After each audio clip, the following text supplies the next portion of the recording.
ഈ പ്രാവശ്യം വിഷു ഭയങ്കര ഹാപ്പി ആട്ടോ. കാരണം പുതിയ വീട് ഞങ്ങൾക്ക് ഏറ്റവും വലിയ എൻ്റെയും അമ്മയുടെയും ഒക്കെ അച്ഛൻ്റെയും ഒക്കെ ഏറ്റവും വലിയ ഡ്രീമായിരുന്നു ഒരു പുതിയൊരു വീട്. അത് വലിയൊരു വീട് തന്നെ വേണമെന്നുണ്ടായിരുന്നത്. അപ്പോൾ അങ്ങനെ ഒരു വീട് വെച്ചിട്ട് ഞങ്ങളുടെ ആദ്യത്തെ വിഷുവാണ് വീട്ടിലെ ആദ്യത്തെ വിഷുവാണത്. അപ്പോൾ അത് ഇച്ചിരി ഗംഭീരമായിട്ട് നടത്തണമെന്നും ഒരു കുറവുകളൊന്നും ഇല്ലാതെ ഗംഭീരമായിട്ട് നടത്തണമെന്ന് അച്ഛൻ തന്നെ പറയാറുണ്ട്. ഞാനും അങ്ങനെ തന്നെയാണ്. അതുകൊണ്ട് തന്നെ പടക്കത്തിൻ്റെ കാര്യത്തിൽ ഒട്ടും ഇതുണ്ടായിരുന്നില്ല. എത്ര വേണമെങ്കിലും മേടിച്ചോളാൻ അച്ഛൻ പറഞ്ഞിട്ടുണ്ടായിരുന്നു. പടക്കം ഞങ്ങൾ ശിവകാശിയിൽ നിന്ന് മേടിക്കുകയാണ് കേട്ടോ ചെയ്തത്.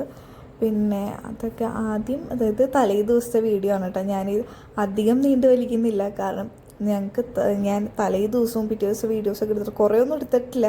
അല്ലാണ്ട് തന്നെ കുറേ ക്ലിപ്സ് ഉണ്ട് ഞാൻ എഡിറ്റ് ചെയ്യുന്നത്. പാർട്ട് 1 പാർട്ട് 2 ആക്കി ഇടാനാണ് ഞാൻ വിചാരിച്ചേക്കുന്നത്. അപ്പോൾ ഇത് തലേ ദിവസമാണ് കേട്ടോ, സംക്രാന്തിയുടെ അന്നത്തെ വീഡിയോ ആണ്. നമ്മൾ രാവിലെ തൊട്ട് വീഡിയോ എടുക്കാനുള്ള സമയമൊന്നും ഉണ്ടായിരുന്നില്ല. കാരണം നിങ്ങൾക്കറിയാമല്ലോ, സംക്രാന്തി എന്ന് പറയുമ്പോൾ ക്ലീനിങ്ങും പരിപാടികളും കാര്യങ്ങളൊക്കെ ആയിരുന്നു. രാവിലെ നല്ല ക്ലീനിങ് ആയിരുന്നു. അതൊക്കെ കഴിഞ്ഞൊരു ഒരു വൈകുന്നേരമായി സത്യം പറഞ്ഞാൽ ഫുഡൊക്കെ കഴിക്കാനായിട്ട്.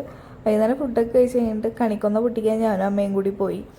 അതൊക്കെ കഴിഞ്ഞ് ഞങ്ങൾ പിന്നെ ഞാൻ കോടന്നൂർ സെൻറ്ററിൽ പോയിട്ട് കുറച്ച് സാധനങ്ങളൊക്കെ മേടിക്കാണ്ടായിരുന്നു. കണിയുടെ തന്നെ കുറച്ച് ഒക്കെ മേടിച്ച് കഴിഞ്ഞിട്ട് പിന്നെ വീട്ടിലോട്ട് എത്തിയിട്ടോ. പിന്നെ കണ്ണനാണെങ്കിൽ പടക്കം പൊട്ടിക്കണം എന്നൊക്കെ പറഞ്ഞു ഭയങ്കര വാശിയായിരുന്നു. അങ്ങനെ അത് കുറച്ച് നേരം പൊട്ടിച്ച് കഴിഞ്ഞിട്ട് പറഞ്ഞു ഉണ്ണികളൊക്കെ വന്നിട്ട് പൊട്ടിക്കാമെന്ന്. അപ്പോൾ അവരൊക്കെ വരുമ്പോൾ 8 മണിയായി. അപ്പോൾ അവർ വന്നതിന് ശേഷം പിന്നെ ഞങ്ങൾ നേരെ കോടന്നൂർ അമ്പലത്തിൽ പോയിട്ടോ.